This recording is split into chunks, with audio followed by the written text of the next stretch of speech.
क्या Russia nuclear हमला कर सकता है यूरोप पे या अमेरिका के ऊपर? तो नाज़रीन, जिस दिन रशिया ने यूक्रेन पे 2022 में हमला किया था, उसी वक़्त ही ये खतरे की घंटी बज गई थी कि किसी भी वक़्त वर्ल्ड वॉर 3 शुरू हो सकती है और न्यूक्लियर हमले भी हो सकते हैं। उसकी वजह ये है कि यूक्रेन को अमेरिका उस वक़्त सपोर्ट कर रहा था, ब्रिटेनिया सपोर्ट कर रहा था और फ्रांस सपोर्ट कर रहा था। इस वक़्त चूँकि बाइडेन की हुकूमत चली गई और ट्रंप की हुकूमत आ गई, तो अमेरिका अब उस तरह से एक्टिवली सपोर्ट नहीं कर रहा यूक्रेन को, लेकिन ब्रिटानिया और फ्रांस दुनिया के सामने उसको जो है वो फुल सपोर्ट कर रहे हैं। उसी तनाजुर में इस वक़्त रशिया ने बेलारूस में, जो कि एक उसी की एक रियासत ही समझ लें, बेलारूस अपने तौर पे एक मुल्क है, लेकिन रशिया का ही एक रियासत समझ लें, इतना कंट्रोल है रशिया का उस मुल्क पे। इन्होंने मिल के न्यूक्लियर ड्रिल की है और उसमें बहरी जहाज़ इस्तेमाल हुए, बहरी आबदोज़ें इस्तेमाल हुई, एयर फ़ोर्स के त्यारे इस्तेमाल हुए और इसी तरह न्यूक्लियर लॉन्चर इस्तेमाल हुए। तो एक खतरा दोबारा से बढ़ गया कि क्या न्यूक्लियर अटैक हो सकते हैं या नहीं। नाज़रीन, जो इनिशियल हमले के बाद एक जो रशियन डॉक्ट्राइन थी न्यूक्लियर की, वो डिफरेंट थी।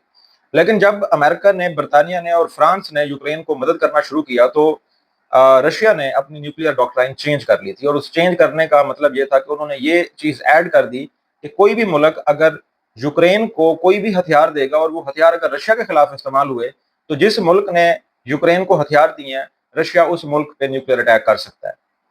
इस डॉक्ट्राइन के चेंज होने के फौरन बाद ही जितने भी मिसाइल्स फ्रांस मेड थे, बर्तानिया मेड थे, इसी तरह जो अमेरिकन मेड थे, उन पे पाबंदी लगा दी गई कि यूक्रेन उनको इस्तेमाल नहीं करेगा रशिया के खिलाफ।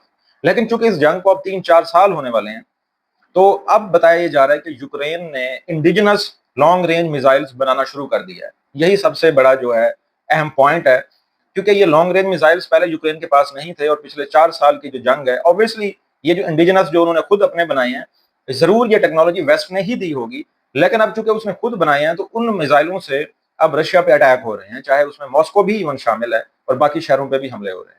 तो इससे अब ये जंग इस तरह नहीं है जिस तरह अमेरिका ने एक जंग शुरू की हुई है ईरान के खिलाफ, तो अमेरिकी शहरियों को कोई पता नहीं है कि इस जंग से क्या नुकसान हो सकते हैं, क्योंकि वो बहुत दूर बैठे हुए हैं। लेकिन रशिया का ये मसला बॉर्डर पे है और लॉन्ग रेंज मिसाइल्स रशिया के अंदर गिर रहे हैं। तो इसलिए उस चीज को डेटर करने के लिए ये न्यूक्लियर ड्रिल की गई और वेस्ट को थ्रेटन किया गया कि यूक्रेन पे वो प्रेशर डालें ताकि वो इस तरह के हमले जो है रशिया के अंदर ना करें। अदरवाइज फिर पूरा जो वेस्ट है वो अंडर थ्रेट है कि रशिया किसी भी वक्त उन पे हमला कर सकता है। ज्यादातर लोग कह रहे हैं कि ये ब्लफ करता है, पुतिन जो है वो हमला नहीं करेगा। लेकिन इशू ये है कि अगर ये हमले डायरेक्ट रशियन टेरिटरी पे होते रहे, तो कोई पता नहीं किस वक्त ये मामला ट्रिगर हो जाए और न्यूक्लियर अटैक हो जाए। आपकी क्या राय है, कमेंट्स में जरूर बताइएगा।